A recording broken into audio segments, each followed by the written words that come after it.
Hello friends, तो आज की इस वीडियो में हम देखने वाले हैं एनसीईआरटी इकोनॉमिक्स क्लास 10 चैप्टर 5 जो है आपका उपभोक्ता अधिकार कंज्यूमर राइट।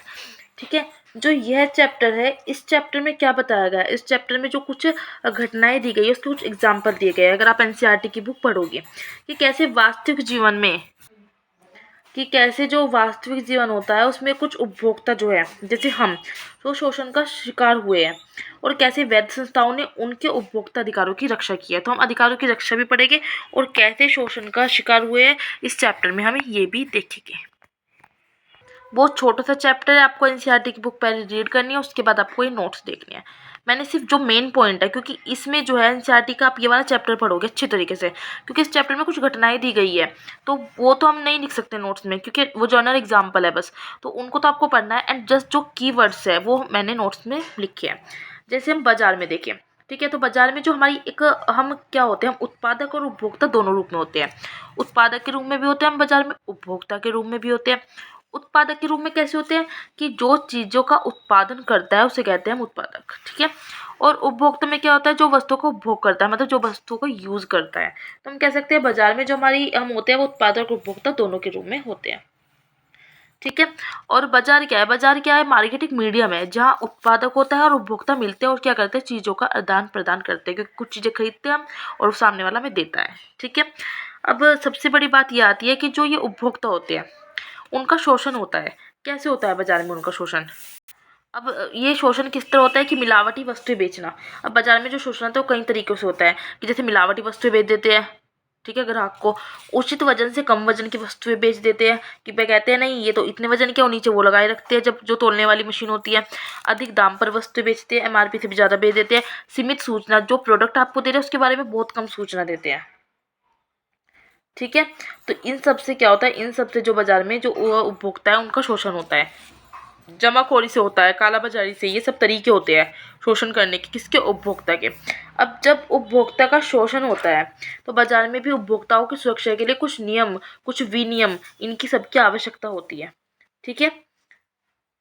तो इसमें जो उनके शोषण जब होता है तो उसके लिए क्या किया गया है, उपभोक्ता आंदोलन चलाया गया था 1960 और 1960 से 70 के दशक में। सरकार ने एक अधिनियम बनाया जिसे कहते हैं हम कोपरा, नाम याद रखना है आपको। कोपरा की अगर मैं बात करूं, ये फुल फॉर्म क्या होती है, तो कंज्यूमर प्रोटेक्शन एक्ट, मतलब उपभोक्ता के लिए तो जाहिर सी बात है कंज्यूमर, उपभोक्ता संरक्षण अधिनियम। और यह अधिनियम जो है 1986 अक्टूबर में लाया गया था, 1986 अक्टूबर के मंथ में लागू हुआ था। लेकिन ये जो यूज़ हुआ, इस्तेमाल कब हुआ, ये 24 दिसंबर 1986 में हुआ। तो याद रखना है आपको, उपभोक्ता के लिए भी आंदोलन लाया गया था, कंज्यूमर प्रोटेक्शन एक्ट, ओके। और कुछ उपभोक्ता को अधिकार दिए गए हैं। कौन कौन से अधिकार दिए गए हैं, तो उन्हें सुरक्षा का अधिकार दिया गया है, सूचना का अधिकार भी दिया गया है। सुरक्षा के अधिकार की बात करें तो जैसे आप देखते हो प्रेशर कुकर आप मार्केट से लाते हो तो उसमें एक सेफ्टी वॉल्व होता है, अगर वो खराब है तो क्या हो सकता है, एक भयंकर दुर्घटना हो सकती है। तो जो सेफ्टी वॉल्व है उसकी, जो सेफ्टी वॉल्व बनाता है, मतलब जो कुकर, प्रेशर कुकर बनाता है, तो उसकी जो उच्च गुणवत्ता, मतलब हाई क्वालिटी, उसको सुनिश्चित करनी चाहिए कि यह जो है सेफ्टी वॉल्व इसमें सही लगा है नहीं। अगर वो जानबूझ के खराबी लगा देता है ना तो एक दुर्घटना हो सकती है, जो क्या है, जो आप उपभोक्ता के लिए क्या है, सुरक्षित नहीं है।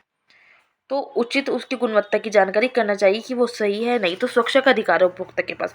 सूचना का अधिकार है, सूचना का अधिकार आपने पढ़ा है, आरटीआई कहते हैं, मतलब right to information, right to information, ये 2005 का अधिनियम है। सूचना के अधिकार में कि जो भी वस्तुएं, सेवाएं जिनका उपभोग, जिनका हम यूज़ करते हैं उसके बारे में सभी जानकारी हमें पाने का अधिकार है, हम जिससे भी ले रहे हैं।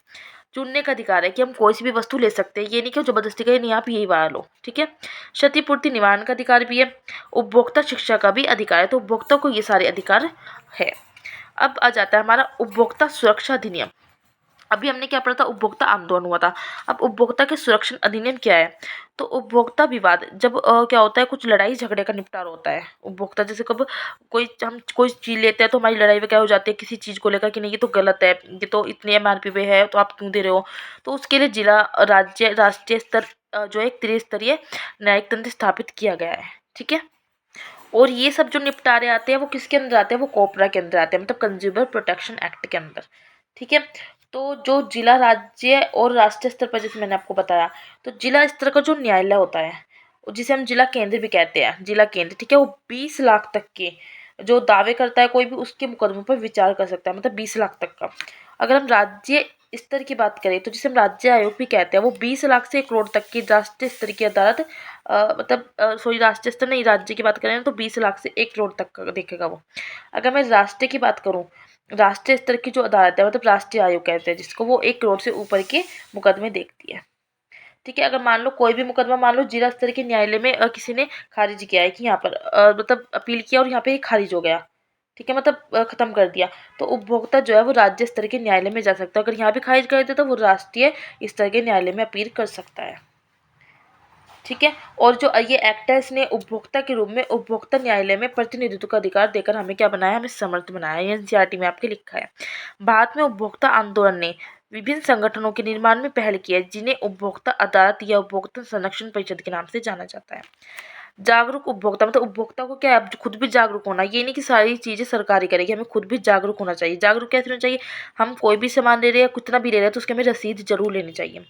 और जो हम वस्तुएं ले रही है उस पर ISI और एगमार्क वस्तुओं को देखना चाहिए कि एगमार्क लगा है वस्तु पर नहीं। ISI क्या होता है, इंडियन स्टैंडर्ड इंस्टीट्यूट, हमें वस्तु पर देखना चाहिए। ये एगमार्क हम क्यों देखते हैं, ये एगमार्क इसे देखते हैं, ये जो है कोई भी वस्तु उसकी अच्छी क्वालिटी का पता लगाता है। ठीक है, और हमें क्या क्या करना चाहिए, हमें जो है अधिकारों की जानकारी होनी चाहिए कि हमें कौन कौन से राइट मिले हैं, कि हम अपनी मर्जी से मतलब ले सकते हैं सामान, हम देख सकते हैं, पूछ सकते हैं। गुणवत्ता को देखना कि अच्छी क्वालिटी की है नहीं, और गारंटी देखना कि उसकी कुछ गारंटी जो चीज़ ले रहे हैं नहीं है, उसकी एक्सपायरी डेट देखना, ये सब हमको देखना होता है। तो कुछ हमारे भी क्या हमारी भी जिम्मेदारी बनती है। तो इसलिए जागरूक उपभोक्ता इस चैप्टर में सिर्फ आपको इतना ही बताया गया है। ठीक है, तो इस चैप्टर में जितनी भी इम्पोर्टेंट चीज़ थी वो मैंने कीवर्ड्स में आपको बता दी है। चैप्टर को आपको अच्छी तरह से रीड करना है, एंड आपको वीडियो देखकर फिर आपको नोट्स बना लेने हैं। आपको नोट्स बनाने से पहले चैप्टर को अच्छी तरह रीड करना होता है एनसीईआरटी का, एंड फिर नोट्स बनाने होते हैं। ठीक है, तो हो जाती है आपकी इकोनॉमिक्स 10th क्लास की कंप्लीट। अब हम स्टार्ट करेंगे 9th एंड 10th क्लास की पॉलिटी। वीडियो अच्छी लगे तो लाइक शेयर एंड कमेंट्स करके मुझे ज़रूर बताएं, एंड वीडियो को पॉज करके अपने नोट्स बनाते चले। हर एक जो एनसीईआरटी की बुक है उसकी प्लेलिस्ट बना दी गई है, आप प्लेलिस्ट में जाकर देख सकते हो। ठीक है, चलिए तो मिलते हैं अब हम नेक्स्ट वीडियो में।